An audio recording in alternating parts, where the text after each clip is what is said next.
Oil tanker డ్రైవర్ల సమ్మెతో దేశవ్యాప్తంగా వాహనదారులు తీవ్ర ఇబ్బందులు ఎదుర్కొంటున్నారు. హైదరాబాద్ లో పెట్రోల్ బంకుల వద్ద భారీ క్యూ లైన్లు దర్శనమిస్తున్నాయి. నగరంలో చాలా చోట్ల పెట్రోల్ బంకుల్ని మూసేయగా మరికొన్ని పెట్రోల్ బంకుల ముందు నో స్టాక్ బోర్డులు కనిపిస్తున్నాయి.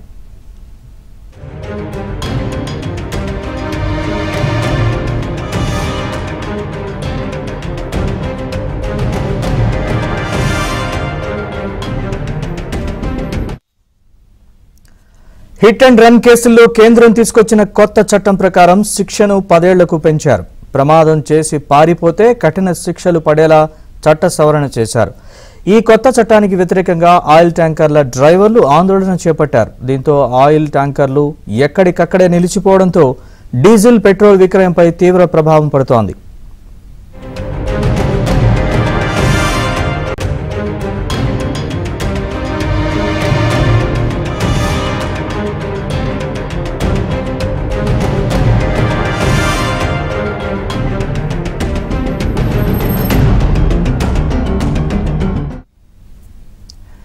రేపటి నుంచి పెట్రోల్, డీజిల్ దొరకదనే ఆందోళనతో వాహనదారులు పెట్రోల్ బంకులకు బారులు తీరుతున్నారు. దీంతో పలు ప్రాంతాల్లో ట్రాఫిక్ జామ్ అవుతోంది.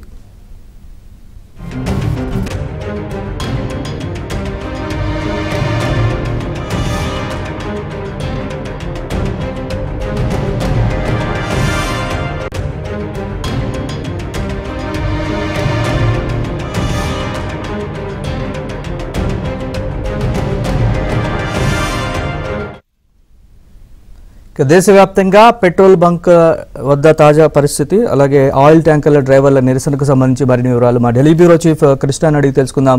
కృష్ణ.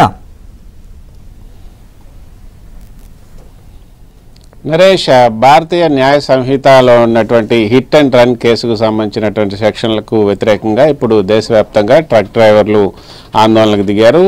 ఇది మొదట యూపీలో ఉన్నటువంటి మాజీ ముఖ్యమంత్రి, దివంగత ముఖ్యమంత్రి అయినటువంటి ములాయం సింగ్ యాదవ్ నియోజకవర్గం ఇప్పుడు ఆయన కోడలు డింపుల్ యాదవ్ పోటీ చేశారు. ఆ నియోజకవర్గంలో మైన్పురిలో ఈ యొక్క సంఘటన ఈరోజు జరిగింది.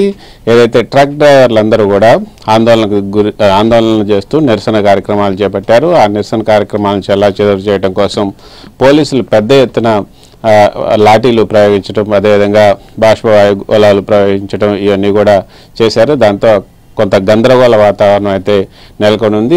అది ఒక దావానంలా అంతా యూపీ అంతా వ్యాపించింది. పక్కన రాజస్థాన్, తర్వాత ఇతర రాష్ట్రాలకు కూడా వ్యాపించింది.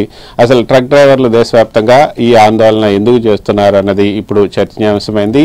కొత్తగా పార్లమెంట్లో మొన్న జరిగినటువంటి వింటర్ సెషన్లో ఈ యొక్క న్యాయ సంహిత బిల్లులు, కొత్తగా 3 బిల్లులు ఏదైతే తీసుకొచ్చారో ఆ బిల్లుల్లో భారత న్యాయ సంహిత చట్టంలో సెక్షన్ 104 అదేవిధంగా 304A ఈ 2 సెక్షన్లకు సంబంధించి ట్రక్ డ్రైవర్లు ఆందోళన వ్యక్తం చేస్తున్నారు. హిట్ అండ్ రన్కు సంబంధించినటువంటి కేసులు ఇవి.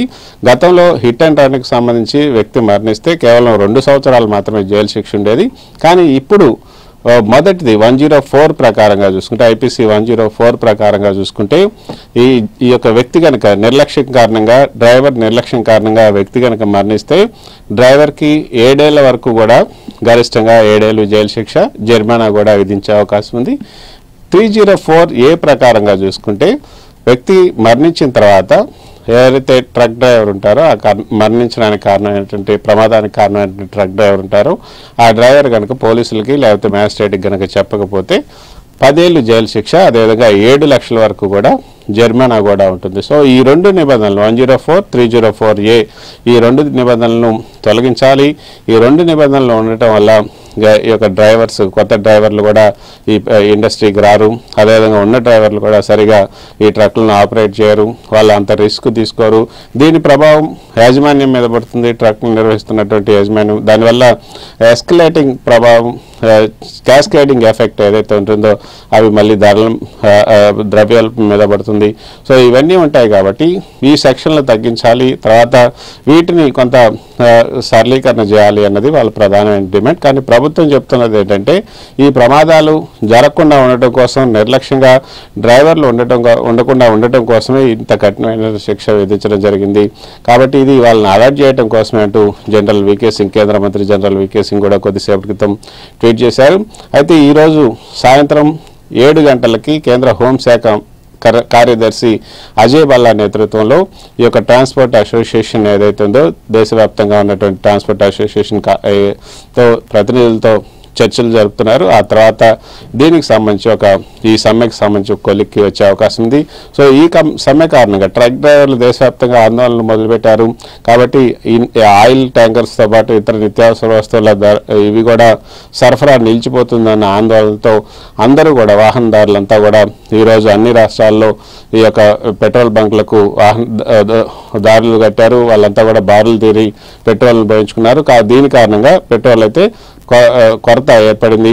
కొన్ని బంకుల్లో ఇప్పటికే నో పెట్రోల్ అంటూ నో స్టాక్ అంటూ బోర్డులు కూడా వేయాల్సినటువంటి పరిస్థితి. కొన్ని రాష్ట్రాల్లో అయితే పరిస్థితి చాలా గందరగోళంగా ఉంది.